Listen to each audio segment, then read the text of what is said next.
নমস্কার। আমরা আজকাল একটা ধ্বংসের আবহাওয়ার মধ্যে দাঁড়িয়ে আছি। সেই জায়গায় দাঁড়িয়ে আমার মনে হলো যে একটা বিষয় নিয়ে যদি একটু এমন একটা বিষয় নিয়ে যদি একটু কথা বলা যায় যেটা অল্প কিছুক্ষণের জন্য হলেও আমাদের মনের মধ্যে একটা আশার আলো জাগাতে পারে, সেই ভাবনা থেকে এই ভিডিওটা করলাম। আমার আজকে ভিডিওর বিষয়টা একটা জায়গাকে নিয়ে। সেই জায়গাটাকে মানুষ একদিন ধ্বংস করে দিয়েছিল। শুধু ধ্বংস করেছিল বললেও বোধহয় কম বলা হবে। পরিবেশকে এতটাই বিষাক্ত করে দিয়েছিল যে মানুষ সেই জায়গাটাকে ছেড়ে পালিয়ে চলে যেতে বাধ্য হয়েছিল। এবং আজকে প্রায় ৩০ বছর অতিক্রান্ত হয়ে গেছে, কিন্তু মানুষ সেই জায়গায় আবার নতুন করে বসতি করার জন্য ফিরে যেতে পারেনি। তো এই যে মানুষ একটা জায়গাকে পুরোপুরি ধ্বংস করে দিল, তার পরিবেশকে বিষাক্ত করে দিল, তারপরে কি হলো সেই জায়গায়, প্রকৃতি কিভাবে তার প্রতিক্রিয়া জানালো, সেইটাই আমার আজকে এই ভিডিওর বিষয়। আমি যে জায়গাটার কথা বলছি সেই জায়গাটার নাম আমাদের সবার অল্প কম বেশি সবারই পরিচিত। জায়গাটার নাম হচ্ছে চেরনোবিল। চেরনোবিল একটা নিউক্লিয়ার পাওয়ার প্ল্যান্ট ছিল, যেটা 1986-এর 26 এপ্রিল তার রিয়াক্টর নাম্বার 4 ব্লাস্ট করে। এবার এই ব্লাস্টের ব্যাপারে আমি একটুখানি কথা বলছি, যাতে তার যে কতটা বিশ্বময় এফেক্ট ছিল আমাদের প্রকৃতির উপর, মানুষের উপর, সবার উপরে, সেইটা একটুখানি আন্দাজ করা যায়। এই যে ব্লাস্টটা হলো, তার পাওয়ারটা কিন্তু হিরোশিমার ব্লাস্টের পাওয়ারের থেকে কম ছিল, কিন্তু বলা হচ্ছে যে এই ব্লাস্টে পাওয়ার প্ল্যান্টের, নিউক্লিয়ার পাওয়ার প্ল্যান্টের যে কোর, সেটা এক্সপোজড হয়ে গিয়েছিল এবং গ্রাফাইট ফায়ার জ্বলছিল প্রায় 10 দিন ধরে, যতদিন না মানুষ এটাকে নেভাতে সক্ষম হয়েছিল। এবং প্রতিদিন মিলিয়নস কিউরিস অফ রেডিয়েশন, মানে এক এক দিন এক একটা হিরোশিমার সমান রেডিয়েশন প্রকৃতিতে ছড়িয়ে পড়েছিল। এবং সেই রেডিয়েশনের পার্সপেক্টিভে যদি দেখা যায়, তাহলে চেরনোবিলের রেডিয়েশন হিরোশিমার রেডিয়েশনের থেকে 300-400 গুণ বেশি, এটা বলা হচ্ছে। আমি এবার একটু এই প্ল্যান্টের চারপাশে কীরকম জনবসতি ছিল, কি ছিল, সেটা একটু বলছি। যেমন এই প্ল্যান্টের থেকে 3 কিলোমিটার দূরে ছিল প্রিপেয়ার্ড বলে একটা কোম্পানি টাউনশিপ, এবং 10 কিলোমিটার দূরে চেরনোবিল বলে আরেকটি টাউন, আর আশেপাশে বেশ কিছু গ্রাম। তো যেদিন ঘটনাটা ঘটলো, মানে 26 এপ্রিল, তারপর দিন 27 এপ্রিল সকাল 10টা থেকে ইভাকুয়েশন শুরু হলো। প্রায় 1100 ট্রাক ঢুকলো এবং মেইনলি প্রিপেয়ার্ড থেকে, যেহেতু সেটা খুব প্ল্যান্টের কাছে, সেখান থেকে প্রায় 45,000 মানুষকে বের করে নিয়ে চলে গেল। এবং সাবসিকুয়েন্টলি প্রায় 1,16,000 মানুষকে এই একটা বিরাট এরিয়া, যেমন প্রিপেয়ার, চেরনোবিল এবং আশেপাশে প্রায় 188 গ্রাম থেকে মানুষদেরকে ইভাকুয়েট করে নেওয়া হলো। তো এই যে একটা বিরাট এরিয়া থেকে মানুষ চলে গেল একটা জায়গাকে ছেড়ে, সেই জায়গাটার নাম অথরিটি দিয়েছিলেন জোন অফ এলিয়েনেশন আর জোন অফ এক্সক্লুশন। এই জোনটার প্রায় বেশিরভাগটাই ইউক্রেনে আর বাকিটা বেলারাসে। এবার এই যে কন্টামিনেশনটা হলো, তারপরে তো তার ডিকন্টামিনেশনের প্রক্রিয়াটাও শুরু হলো। তো এটা একটা মানে কন্টামিনেশনের মতোই এটাও একটা বিভৎস ব্যাপার। মানে জলে, স্থলে, বাতাসে সর্বত্র পয়জন। মানে মাটি থেকে, মাটির ওপরে লেয়ারটা চেঁচে ফেলা হচ্ছে, আবার বাতাস দিচ্ছে, সে আবার রেডিও অ্যাক্টিভ মেটেরিয়াল মাটির উপর ফেলে দিচ্ছে, সেটাকে আবার পরিষ্কার করা হচ্ছে। তারপরে প্ল্যান্টের ওপরে বলা হচ্ছিল যে হেলিকপ্টারে করে প্রায় 5,000 ton of clay, dolomite, lead, এগুলো স্যান্ড, এগুলো উপর থেকে ফেলা হচ্ছিল যাতে রিয়াক্টরকে থামানো যায়। তো এখানে প্রচুর মানে মানুষের তো সাফারিংস হয়েছে, সেটা বলার তো কিছু নেই। মানুষ প্রথমে বুঝতেও পারেননি যে কি ঘটনাটা ঘটেছে। সাধারণ মানুষ, তারা মে ডেতে জমা হয়ে গিয়েছিলেন সেলিব্রেট করার জন্য, এবং তাদেরকে বলাও হয়েছিল যে খুব সামান্য একটি ঘটনা, মানে প্রায় 54 মানুষ মারা গেছেন, কিছুই না, 2-1 দিনের মধ্যে সব ঠিক হয়ে যাবে। তো মে ডের সেলিব্রেশনের পর মানুষের সমস্ত স্কিন ভায়োলেট হয়ে গিয়েছিল। তো এই ব্যাপারটা খুব দুর্ভাগ্যজনক, কিন্তু আমি আজকে আমার ভিডিওতে এই বিষয়টাকে আলোচনা করছি না। মানে আমি নন হিউম্যান ইনোসেন্ট ভিকটিম যারা ছিল, পশু পাখি গাছপালা, তাদের নিয়ে আমি আজকে একটু কথাটা বলছি। তো এই যে একটা পলিউশন, একটা রেডিয়েশন ছড়িয়ে গেল, তো পুরো ইকোসিস্টেমটা ডিস্টার্বড। মানে মাইক্রোবসরা মরে গেছে, গাছের পাতা পড়ছে, সেই পাতা পড়ছে না। তো মাটিতে যারা লার্ভা, যে ইনসেক্টদের লার্ভা থাকে, সেগুলো মরে গেছে। ফুলের পলিনেশন হচ্ছে না, ফল হচ্ছে না, পাখি মারা যাচ্ছে, মানে এরকম একটা সিচুয়েশন। শুধুমাত্র তো ইউক্রেনে নয়, মানে এটা ইউরোপের বিভিন্ন জায়গাতেও ছড়িয়ে পড়েছিল।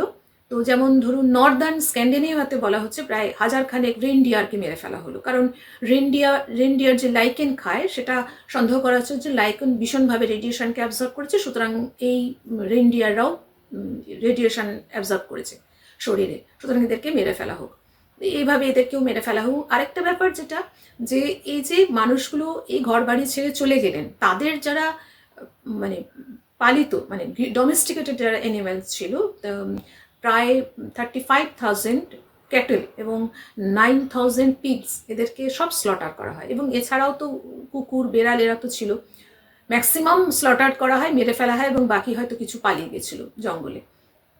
তো এইরকম একটা সিচুয়েশান, মানে মানুষ চলে গেছে সব কিছু ছেড়ে, আর পশু পাখি সব নিশ্চিহ্ন, এরকম একটা গ্লুমি পিকচার, মানে এটাকে নিউক্লিয়ার ডেজার্ট। তো সেই জায়গাটা থেকে প্রকৃতি কী করলো, এর পরের ঘটনাটা কি ঘটলো। তো এই ঘটনাটা ঘটার প্রায় 4 সপ্তাহ পরে একজন জার্নালিস্ট ভেতরে ঢুকলেন। উনি ফিরে এসে বললেন যে নেচার ইজ থ্রাইভিং, মানে নেচার আবার নতুন করে ঘুরে দাঁড়াবার চেষ্টা করছে। এবং উনি যে ইঙ্গিতটা সেদিন দিয়েছিলেন সেটা পরবর্তীকালে দেখা গেল যে সেটা সত্য হলো। মানে নেচার, মানুষ যখন সরে গেল এই জায়গাটাতে তাদের নিজের একটা কিংডম স্প্রেড করে ফেললো, একটা মানুষের সমস্ত প্রেডিকশনকে মিথ্যে প্রমাণ করে দিয়ে এবং নিজেদের মানে নেচারের নিজের দ্বারা একটা হেভেন। এটা কেন বলছি, যে আজকে ওখানে ইউরোপের one of the largest natural wild life sanctuary, মানে আমি এই স্যাংচুয়ারির একটা ছোট্ট ভিডিও ক্লিপস আপনাদের একটু পরে দেখাচ্ছি, তার আগে কয়েকটা কথা একটু বলতে চাইছি। এখানে প্রচুর প্রচুর অ্যানিম্যালস এবং বার্ডস এরা ঢুকে গেছে। তো কিন্তু তার মধ্যে যেটা সব থেকে বেশি ইন্টারেস্টিং এবং সব থেকে ভালো লাগবে শুনলে, যে এমন কিছু পশু পাখি ঢুকে গেছে এই জায়গায় যারা কিন্তু ওই এরিয়াতে বহুদিন থেকে ডিসঅ্যাপিয়ার করে গেছিলো, মানে তারা অনেকেই এন্ডেঞ্জার্ড। যেমন 2000 সালে একটা কাউন্টিং করা হলো, তখন দেখা গেল যে 66 স্পিসিস অফ ম্যামলস এখানে রয়েছে, কিন্তু তাদের মধ্যে 1500 বিভার, এবং এই বিভার বলা হচ্ছে ওই এরিয়াতে অনেক বছর ধরে ডিসঅ্যাপিয়ার করে গেছিল। আবার দেখুন পাখিদের মধ্যে 250 to 280 স্পিসিস অফ বার্ডস এখানে রয়েছে, তাদের মধ্যে 40 স্পিসিস আর এন্ডেঞ্জার্ড। তো এদের মধ্যে যেমন ধরুন এই এন্ডেঞ্জার্ড পাখির মধ্যে রয়েছে নীল টিট এবং কালো সারস, যারা ইউরোপে একদম মানে ভেরি রেয়ার, তারা কিন্তু সব ওখানে বাসা করতে চলে এসেছে।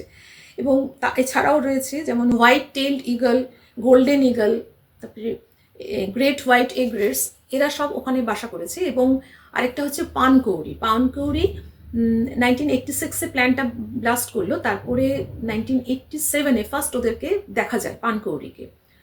তারপরে 12 বছরের মধ্যে এখন বলা হচ্ছে প্রায় 1000 খানেক পানকৌড়ি ওখানে বসবাস করছে।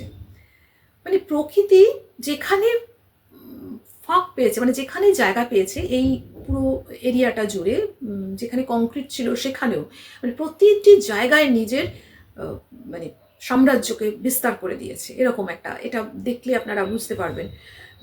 এরপর এটা তো গেল অ্যানিম্যাল, মানে পশু পাখি এরা। এছাড়া প্ল্যান্টরা কী করলো সেটা যদি দেখুন প্ল্যান্ট, ওখানে যে টাউনশিপটা ছিল প্রিপেয়ার, তার রাস্তার দুধারে পপুলার ট্রি লাগানো হয়েছিল। আর এখন বলা হচ্ছে যে সেই পপুলার ট্রি এতটাই স্প্রেড করে গেছে যে পরিত্যক্ত বাড়িগুলোর কিচেনেও পর্যন্ত পপুলার ট্রি। রাস্তা, যেখানে রাস্তার মধ্যে অ্যাসফল্টের লেয়ার ছিল, তার উপরে মসের আস্তরণ পড়ে গেছে, কার্পেট বিছিয়ে দিয়েছে মস। বাড়ির দেয়ালে টাইলসের ফাঁকে ফাঁকে লাইকেন, এবং লাইকেনের একটা নাকি খুব বড় ক্ষমতা আছে যে সে একটা কেমিক্যালকে সিক্রেট করে, যার নাম হচ্ছে জ্যান্থোরিয়া। সেই কেমিক্যালটা আমাদের কংক্রিটের মধ্যে যে মিনারেলস থাকে তাকে দুর্বল করে দেয়। মানে দেখুন, শুনলে মনে হচ্ছে না যে প্রকৃতি সব কিছু ভেঙে মানুষের সৃষ্টি করা সব জিনিসটাকে এবার মানুষ সরে গেছে বলে সব কিছুকে ভেঙে চুরে আবার নিজের সেই জায়গায় ফিরে আসতে চাইছে। ওখানে আরেকটা ফুটবল গ্রাউন্ড ছিল, সেই জায়গায় এখন একটা বিরাট একটা অরণ্য সৃষ্টি হয়েছে। তো তো এই ঘটনাগুলো ঘটেছে। তো এবার স্বাভাবিকভাবেই মনে হতে পারে যে এদের কি রেডিয়েশনের এফেক্ট কিছু হয়নি? এদের মধ্যে কিন্তু রেডিয়েশনের এফেক্ট ভয়ঙ্করভাবে হয়েছে, আজও রয়েছে রেডিয়েশনের এফেক্ট এদের শরীরে। যেমন একটা জায়গায় ছিল, প্ল্যান্টেড থেকে প্রায় 4.5 কিলোমিটার দূরে একটা পাইন ফরেস্ট ছিল, যে পাইন ফরেস্টটার নাম দিয়েছিলেন পরে ওনারা অথরিটি এটা রেড ফরেস্ট। কেন না সেই পাইন গাছগুলো সেই সময় এতটা রেডিয়েশন অ্যাবজর্ব করে নিয়েছিল, আমি একটু ছবিতে দেখাচ্ছি আপনাদের। সেই এতটা রেডিয়েশন ছিল যে তার সারা শরীর লাল হয়ে গেছিলো। মানে এমনি দেখে মনে হবে যে খুব সুন্দর, কি সুন্দর গাছগুলো, কিন্তু এরা সারা শরীরে বিষ ধারণ করে রয়েছে। পাইন গাছগুলোকে তারপরে কেটে ফেলা হয়, কেটে মাটিতে চাপা দেওয়া হয়, প্রায় 4 ফুট উঁচু বালি দিয়ে চাপা দিয়ে দেওয়া হয়, যাতে ওদের থেকে কোনো রেডিয়েশন বেরিয়ে আসতে না পারে। এরকম বহু রেডিয়েশনের এফেক্ট হয়েছে। পাইন গাছ একসময় নাকি অত উঁচু হচ্ছিল না, ছোট ছোট ঝোপের আকৃতি নিচ্ছিল। কিছু কিছু গাছের ক্ষেত্রে খুব বেশি এফেক্ট হয়েছে, যেমন যারা এভারগ্রিন ট্রি, তারা তো পাতা অত শেড করে না, সুতরাং তাদের ক্ষেত্রে রেডিয়েশনের এফেক্টটা খুব বেশি হয়েছিল। আবার যারা ডেসিডিয়াস, যারা পাতা ঝরিয়ে ফেলছে, তাদের ক্ষেত্রে রেডিয়েশনের এফেক্টটা কম হয়েছিল অপেক্ষাকৃত। কিছু কিছু অ্যানিম্যাল, যেমন বলা হচ্ছে যে বোর, তাদের এফেক্ট খুব বেশি। আবার কিছু টাইপের হরিণ, তাদের এফেক্টটা একটু কম হয়েছে। এরকম নানা রকমভাবে ব্যালেন্সড হয়েছে। আবার অনেকে মানে body shape, asymmetrical body shape নিয়ে জন্মেছে। তারপরে যেমন সোয়ালো পাখি, তাদের ডানাতে সাদা প্যাচেস এসছিল। তো সেই প্যাচেস যে সোয়ালো পাখিগুলোর এসছিল, তারা উইন্টারের যখন আবার উড়ে ওই জায়গা ছেড়ে অন্য জায়গায় চলে গিয়েছিল, তারপর আর কোনোদিন ফিরে আসেনি ওই জায়গাতে। তো তখন সায়েন্টিস্টরা মানে বুঝতে পারছিলেন না যে ওরা কেন ফিরে এলো না। ওদের কি কোনো প্রিডেটার খেয়ে নিল, ওদের কালারটা এরকম চেঞ্জ হয়ে গেছে বলে কি বেশি অ্যাট্রাকশন হলো প্রিডেটারদের চোখে? তো কী কারণে ফিরে এলো না, সেগুলো সঠিক কোনো উত্তর খুঁজে পাওয়া যায়নি। এবং সায়েন্টিস্টরা এটা বলছেন যে প্রাণীরগুলো মানে যারা একটা জেনেটিক্যালি মিউটেট হয়ে জন্মগ্রহণ করেছে, তাদের ক্ষেত্রে কোনো পরীক্ষা নিরীক্ষা করা বা তাদের ব্যাপারে খুব সঠিক তথ্য দেওয়া খুব ডিফিকাল্ট হয়ে পড়ে। কারণ তাদের জেনারেলি দেখা যাচ্ছে যে আইসাইট কম বা খুব দুর্বল, মানে খুব চট করে প্রিডেটার ওদেরকেই খেয়ে ফেলে, যেহেতু খুব দুর্বল, তাড়াতাড়ি হাঁটতে পারে না, দৌড়তে পারে না। তারপর তাদের মানে লাইফ স্প্যান খুব কম। তো এরকম নানারকম কারণে এটা সবসময় বলা সম্ভব হয় না। আবার কীরকম দেখুন, একটা কেস আমি খুব ইন্টারেস্টিং, যেটা হলো যে এক ধরনের মেঠো ইঁদুর, তাদের ক্ষেত্রে বলা হলো যে তাদের এই রেডিয়েশনের এফেক্টের ফলে লাইফ স্প্যান কমে গেছিলো। এবং লাইফ স্প্যান কমে গেল বলে তাদের মানে প্রকৃতি তাদের নাম্বারটাকে ব্যালেন্স করার জন্য কয়েক বছর পর ধীরে ধীরে দেখা গেল যে তাদের সেক্সুয়াল অর্গানটা খুব তাড়াতাড়ি ডেভেলপ করছে। মানে তারা যাতে খুব তাড়াতাড়ি, মানে লাইফ স্প্যান ছোট কিন্তু সেটাকে কাউন্টার করার জন্য তারা খুব তাড়াতাড়ি বাচ্চা জন্ম দিয়ে ফেলতে পারছে। এইভাবে এটাকে মানে প্রকৃতি ব্যালেন্স করে দিল। দেখুন আরেকটা ঘটনা, শুরুর দিকে প্রচুর ইঁদুর এই জায়গাটাকে ছেয়ে ফেলেছিল, কারণ মানুষ সব ঘর বাড়ি ছেড়ে চলে গেছে, সেখানে খাবার দাবার, তারপরে শস্যক্ষেত্র, সেই সব নিয়ে প্রচুর ইঁদুরের উৎপাত। তো তখন অথরিটিরা প্ল্যান করছিলেন যে এদেরকে পয়জন দিয়ে মেরে ফেলা হোক, কিন্তু বায়োলজিস্টরা তখন বাধা দিয়েছিলেন, বলেছিলেন যে না, ওরা নিজেরাই নিজেদেরকে ব্যালেন্স করে ফেলবে। দেখুন, এবং পরে কিন্তু এই বায়োলজিস্টের প্রেডিকশনটা একদম ঠিক হয়েছিল। মানে ওই ইঁদুর খাওয়ার জন্য প্রচুর ফক্স এবং পাখিরা এসে ওই জঙ্গলে ঢুকলো। তো এইভাবে নানা রকমভাবে একটা ব্যালেন্স করেছে এবং আজকে মানে প্রকৃতি সেই জায়গাটাকে রিক্লেম করে নিয়েছে। এখন এই কারণটা কি? রেডিয়েশন সত্ত্বেও কেন প্রকৃতি সক্ষম হলো আবার পুনরায় ওই জায়গাটাকে রিক্লেম করে নেওয়া? তো এটার কারণ হিসাবে একটাই বলা হচ্ছে যে মানুষ সরে গেছে। মানে মানুষ সরে গেছে এবং সেখানে রেডিয়েশন ছাড়া আর কোনো পলিউশন নেই, গাড়ি ঘোড়ার আওয়াজ নেই, ডিফরেস্টেশন নেই, পেস্টিসাইডের ঝামেলা নেই, কিচ্ছু নেই। তারা মনের আনন্দের থাকছে এবং শুধু রেডিয়েশনটাকে যে করে হোক তারা একটু হ্যান্ডেল করছে। তো এটা হচ্ছে একটা ঘুরে দাঁড়ানোর গল্প। চেরনোবিলের এই যে ঘটনাটা, মানে প্রকৃতি একটা ধ্বংসের জায়গা থেকে, মানে সব শেষ হয়ে গেছে, সেই জায়গা থেকে আবার ঘুরে দাঁড়ালো, আবার রিক্লেম করলো, নিজের অধিকারকে প্রতিষ্ঠা করে দিল। এই যে ঘটনাটা, এটা কিন্তু আমাদের জন্য, মানে আমাদের মানুষের জন্য একটা খুব বড় শিক্ষণীয় ব্যাপার। জীবনে যতটাই ওয়ার্স্ট সিচুয়েশন আসুক না কেন, তার থেকেও আবার ঘুরে দাঁড়ানো যায়। যাই হোক, আর আরেকটা প্রশ্ন যেটা অনেক বৈজ্ঞানিকরাই আলোচনা করে থাকেন অনেক সময়, যেটা আমি পড়েছি কোনো কোনো জায়গায়, যে এই যে পৃথিবীর সৃষ্টির সময় নেচার যেরকম ছিল, যে অরিজিনাল যে রূপটা ছিল, সেটা থেকে তো মানুষ তাকে একদম চেঞ্জ করে নিয়ে এসেছে, ধ্বংস করেছে, পরিবর্তন করেছে। এই জায়গা থেকে হঠাৎ যদি একদিন মানুষ যদি উধাও হয়ে যায়, মানুষ যদি চলে যায় পৃথিবী থেকে, তাহলে প্রকৃতি কি এই জায়গা থেকে আবার সেই সৃষ্টির সময় যে প্রকৃতি ছিল সেই জায়গায় কি নিজেকে নিয়ে চলে যেতে পারবে? তো এই চেরনোবিলের ঘটনাটা কিন্তু একটা আশার কথা শোনায়, একটা পজিটিভ অ্যান্সার দেয়। তো আমি আপনাদেরকে যে ওয়াইল্ড লাইফ স্যাংচুরি একটা ভিডিও ক্লিপস দেখাবো বলেছিলাম, সেটা আমি এখন দেখাচ্ছি। দেখুন ওরা কি আনন্দ করে বেঁচে রয়েছে। 3 young kittens, still dependent on her for milk.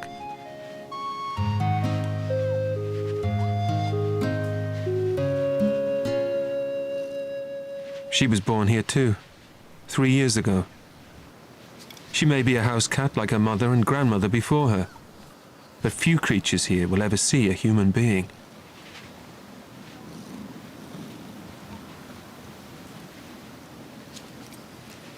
Two young brothers who have left their mother not long ago and are trying to find their own way in the world.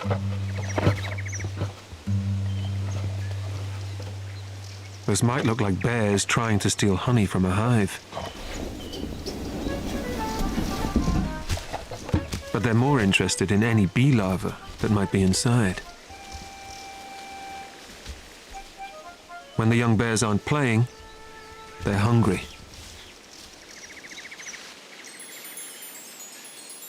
Nearby, there's an apple orchard.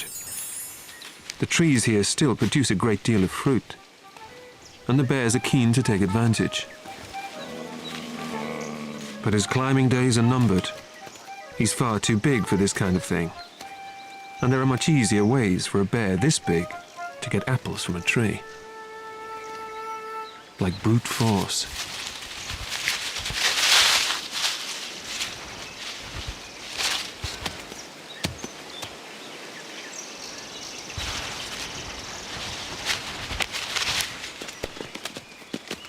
Back in the days when Pripyat was a busy industrial city, no one saw bears in the surrounding forests.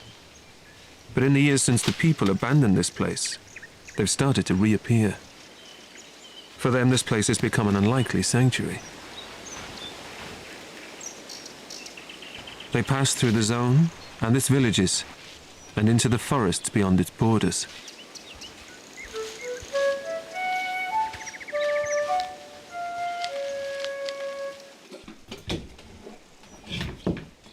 Leaving their table manners in the forest, they ransack the house for anything they can eat.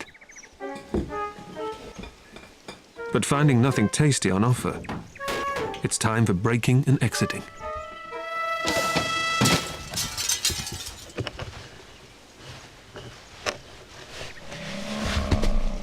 This environmental tragedy is bittersweet. A man-made disaster that ruined this place and made it uninhabitable for people, but turned it into a unique sanctuary for wildlife. Remarkably, nature has licked its wounds and fought back to reclaim this place. And while we may not know what lies ahead for the radioactive animals of Chernobyl, we do know that there are now a lot more of them than there used to be. And that means there's always plenty to eat.